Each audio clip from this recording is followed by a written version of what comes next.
Welcome back to Wealth of the Future. Today is Friday, September 8th, a little bit into the afternoon here. Thank you for joining my channel on this video at least. Thanks for coming along the journey. If you haven't already, please like and subscribe to my content. Anything you watch, please help me grow this channel. I want to thank everybody for the comments, all the suggestions. I have actually purchased the green screen and looked at doing some other things. Try to change the format a little bit to also add some visual aids as I go through with you guys some of the news and views within the crypto sphere. But been so busy with some work. Actually just moved, as you guys might know. Also been doing some research for the Pillar Project and working with a huge amount of talented people within that community. I recommend everybody who hasn't already, please join the community.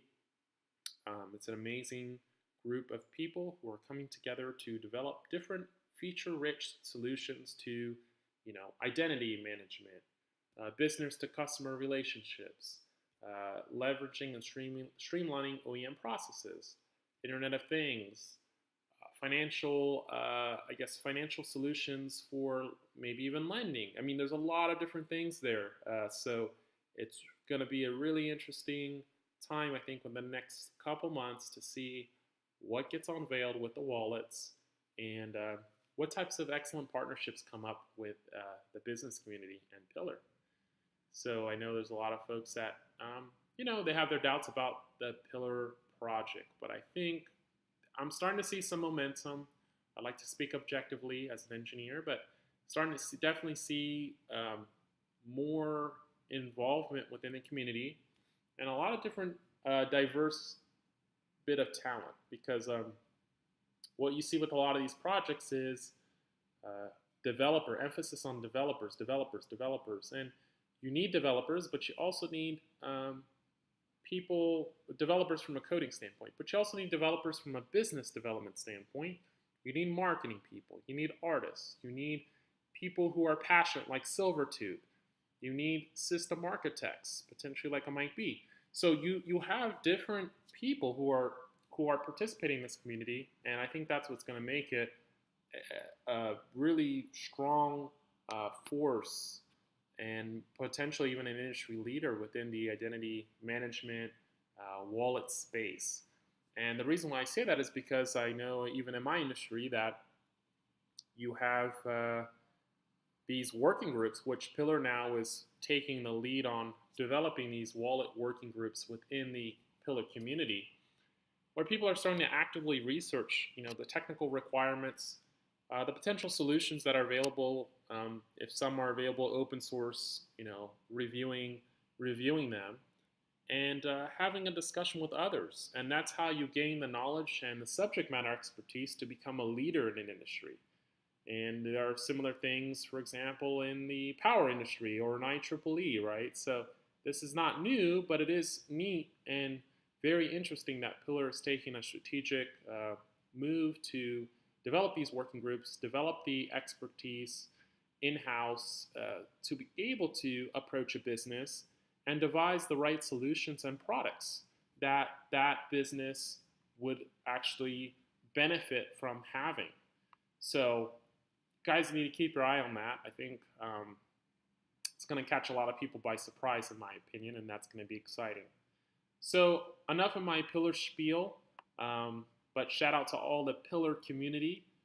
I'm going to do a quick market recap, just the top couple ones here, guys, because there's just too many to cover, and it would just take all day, and we don't want to do that because we have other things to do, such as innovating for Pillar, maybe doing research on other projects, getting outside, doing exercising, keeping your work-life balanced is my theme here. So we see Bitcoin is down close to 8%, going towards $4,200. Now, Bitcoin, a lot of this FUD, I like to call it, stemmed from a report that was from China, and it cited some doubts as to whether the Chinese Bitcoin exchanges were going to remain open. Apparently, there was a business media group here, Kixin, which issued a report which cited that a decision has not only been reached on the status of the closure of some of these exchanges, but the local authorities have already been given notice on this. So that's what this article is talking about. But then it goes on to say that as of right now, no official announcements have been sent. However, there are reasons to believe this report is actually authentic. So I think this is a case of FUD, guys. If you ask me, I've been following the Bitcoin space for a while now, a few years, and I know there's been at least one or two other times that China has placed some crackdowns on Bitcoin trading and exchanges and try to shut it down. And what has the price done since then, guys? It's just, yeah, it corrects a little bit, but then it goes right up. So I think this is more of the same. Doesn't really faze me. If China wants to do it, it's more power to them. They're definitely entitled to do that. What are the implications? Potentially locally in China, there's going to be a huge premium on the price of Bitcoin because there's no easy access to it, right? So you could actually see an arbitrage or some weird local black market premium for Bitcoin. That's probably what you'll see happen if this occurs. And it will actually drive up the market higher once they loosen the regulations at some point. And the other implication for any country such as China or the US who puts a lot of regulations on cryptocurrencies is that it really puts their citizens and their government and their whole population at a huge disadvantage to technical innovations. So, a lot of these countries are treading a fine line because on the one hand, they want to have regulations in place and they don't want, bad guys maybe using this technology. But on the other hand, it's a very delicate situation because the whole world is just evolving with this, and Bitcoin is now being seen almost as a store of value. And so anytime you prevent maybe your citizens from having access to that world-recognized store of value, it may put your population at a huge disadvantage. So something to think about very strategically. China is very strategic, but I'm sure they have this all thought through. What else is going on in the markets? We had an article on IOTA. There was a price crash. Apparently, there was a huge vulnerability identified, and there was a technical article released on this matter. IOTA has since patched the vulnerability, but it does raise some concerns about the entire space, really. But it's particularly IOTA because they use a different type of protocol, whole different, I guess, system or architecture of how their hashing works and whatnot. I didn't really get into the whole thing because I'm not a holder of IOTA, but I just know that obviously the market has spoken. It's down 20%. They have fixed the vulnerability, so I don't want to spread FUD, but it's just this whole space is so crazy that you have to stay on top of everything. So that's what's going on there. Omisa goes down 10%, but in the grand scheme of things, it's still up very nicely from the FUD event a few days ago. Some of you guys I know went ahead and bought into that weakness at around a little under $8, and that was, I guess, most of those people are pretty happy right now. And then you have Ethereum under $300, but we have the Metropolis update coming up soon. So it might be a bargain here. Obviously, again, this channel is not investment advice. It's only for entertainment purposes, but at $294 with a lot of updates coming out, a lot of people have said it's not a bad position to actually take some exposure, put some exposure into Ethereum. So that's kind of where things stand right now, guys. In other news, I want to cover real fast. There is been some of you guys know I'm a huge fan of not only Pillar, but SingularDTV. This is a blockchain entertainment platform that allows content creators. You could be a personality on YouTube, for example. You could be a movie producer who's making your content. You can be an actor or a writer, whatever it is you are. And you have the ability to tokenize your intellectual property. Okay, this video right now, even though I'm not a huge popular personality, this is actually intellectual property. It is my content it is expression, right? And it's not very good. I mean, it's not a high quality one, but I mean, there are some great people out there who do great movies and do great shows, and there's a lot of value to it. And right now, YouTube takes advantage of that. They do provide some of those content providers some money, but it's not nearly the amount that a lot of those providers deserve, in my opinion. And there's a lot of people who have talent to develop advertisements, for example, or to develop comedy or whatever it is. And so, but there's not really a medium to get value from that.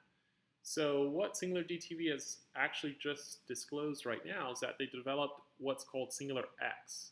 And what this is a decentralized exchange for the entertainment economy. So the first part of their development plan was to develop these tools for content creators, like the Project Launchpad or Toolkit, and then they're going to come up with a union agreement with the writers and the artists and whatnot.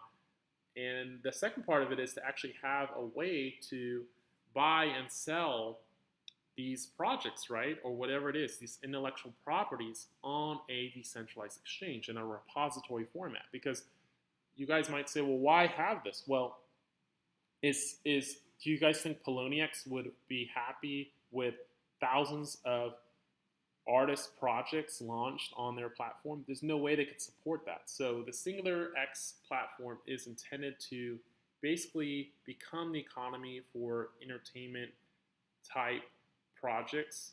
It's basically a tokenized ecosystem for all these things. And the beauty of it is that potentially here that the holders of singles will actually get revenue from these transactions that occur on this exchange. So that's where the value proposition comes in. They're saying here that busy centralized exchanges can generate upwards of $1 million a day in transaction fees. So another one of these decentralized exchanges, I think more of them, the better. I'm not biased towards just this exchange. I think the more options we have, the better in the space. So they're also doing a SingularX launch. I think they're looking to raise about $10 million to demonstrate this technology. And they're looking to basically bring in the functions programmed into the singles token to release some of the value to those holders with this event. So really cool stuff, guys. I really like this project, and as you guys know, SingularX exchange, which I just talked about for these projects, will be coming online with the launch of Toolkit and Launchpad. So these will be the fundamental unveiling tools initially for SingularDTV, and I think we're expecting this within the next month or two. So it is coming up, maybe even sooner. And for those that don't know, here's a snapshot of all the tools that SingularDTV is coming out with. There's a 12th one that apparently they haven't released, but just quickly here for those that are interested. Toolkit is the first one. It's SingularDTV's rights management gateway and project creation application. So it's basically where you start your project. So if you had a movie or you had a show or you had whatever it is you want to do, you start on Toolkit.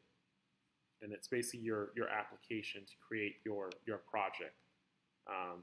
From there, they have a number of different other things that are available to you. The Codex is a research and design lab dedicated to the development and proliferation of tokenized ecosystems. And it's basically to update Toolkit with new classes of smart contract systems and adds features and functions to your tokens. So that's going to be launched real soon as well. And then you have the decentralized exchange, which we just talked about. The Project Launchpad is basically a project funding launchpad for tokenized ecosystems created within Toolkit. So what this allows you to do is actually get liquidity for your project. Very much maybe like the way ICOs work today for these technical projects such as Pillar. For a writer or movie producer or music producer, you could use Toolkit and the Launchpad to actually raise money for your project. So that is really neat to see. And I think that's going to be the one that comes out that I discussed along with Token. And then later on down the road, they plan to release some other arms within this sphere. And along with that comes a project services crew. This is a way that you can. It's basically like an Uber for hiring production and crew services and production professionals in the city you're creating the project in. And I guess they're launching this later in 2018. And then equipment rentals, similar thing here. Basically like an Uber or Airbnb, decentralized way to get equipment, because we know that most people don't use their equipment 24/7. So why have a need to purchase the equipment or pay exorbitant fees from certain people who are charging an arm and a leg when someone will just give it to you for a smaller cost, right? And then you have talents management. So instead of dealing with talent agents who extort really their people they represent, you could have this represented in an automated smart contract talent agent and manager, and that's coming next year as well. And then a union interface, and then later is the EtherVision, which is their peer-to-peer distribution portal. You can basically start your channel here, so think of this like your YouTube channel, but it'll basically be on EtherVision, and you'll be able to integrate the other things I've discussed here. So basically distributing your content, setting your revenue requirements for this, and actually having your channel available to launch this content, as well as the digital marketing. So how you're going to get your word or name or talent out to the crypto community or to the world, that is. Maybe people who don't even know about cryptocurrencies or Ethereum, but they want to pay US dollars to watch your show.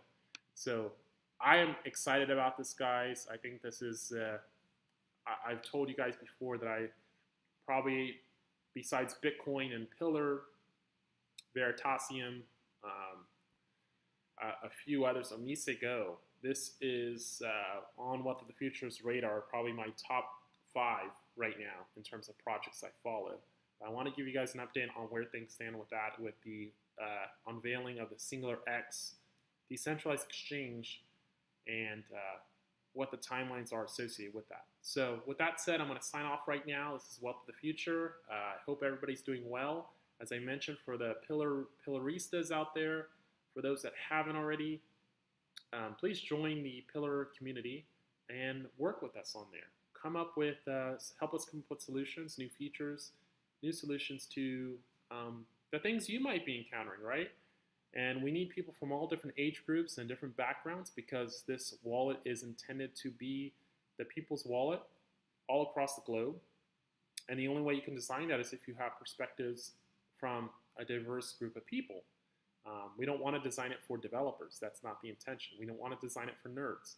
The intent is to design this wallet so that it actually works seamlessly for anybody. And it's very easy to navigate and use. And there could be different forms of wallets depending on the targeted demographic. But that's what's going to make it really cool. And that's something that no other project is doing. All these other projects, they're developing one product. Pillar's taking a different perspective, that there could be different skins or different interfaces depending on who is interacting with the wallet. And I think that is awesome. So this is What the Future signing off. Hope everybody's well. Please like and subscribe this video, and I will see you again next time.